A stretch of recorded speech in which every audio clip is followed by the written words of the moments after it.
Right, I've thought of an example. Example being, say, Clint Eastwood's movie Gran Torino.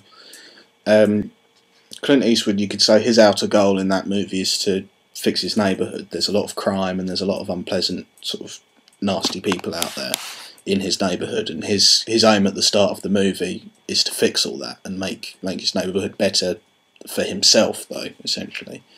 And you may say his inner goal, his inner problem, is that he's a reclusive, sort of shut-in, very unpleasant, racist man who doesn't want to be around anyone else in his neighbourhood or anything like that. So, as you see, as the movie goes through, he steadily learns through meeting people and stuff like that. He overcomes his inner goal of being this shut-in, kind of secluded, kind of unpleasant, racist, nasty guy.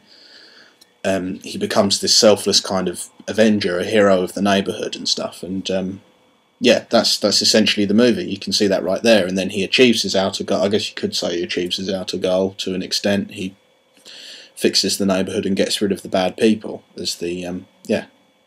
So on a completely simplified basis, that's a very clear example of yeah, the inner goal and outer goal structure of a piece.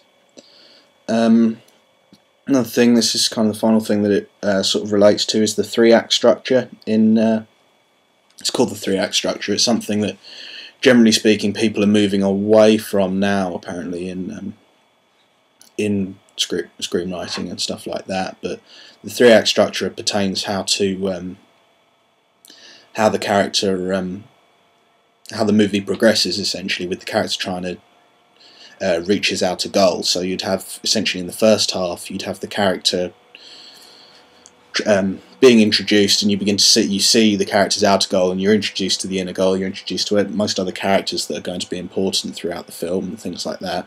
During the second act, you're going to have the character's going to be he's going to try and achieve his outer goal. So back to the whatever his name is, Jeremy Leaves London thing.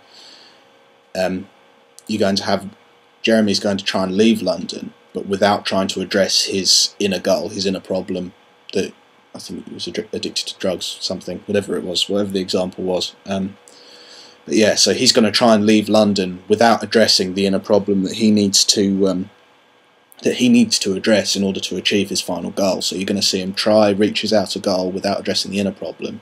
And he's going to fail it. He's going to stumble and not quite get it right and get it wrong.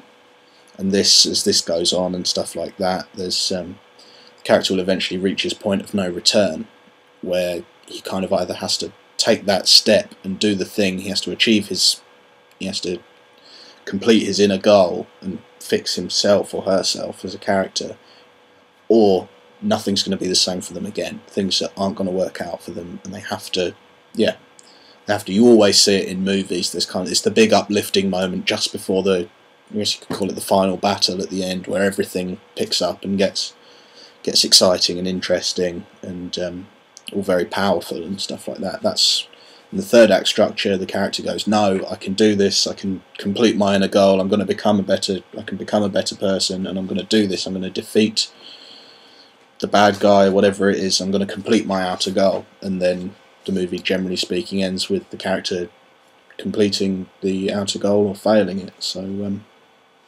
yeah, that's more or less what I've learnt about scripting. As I said, I've probably got a more coherent set of notes that I'll either post up or hand in a manual form in the blog. So okay, right. Next time I'll be talking more about how all the stuff I've learnt is going to kind of pertain to Albion and my own project and stuff like that. So okay.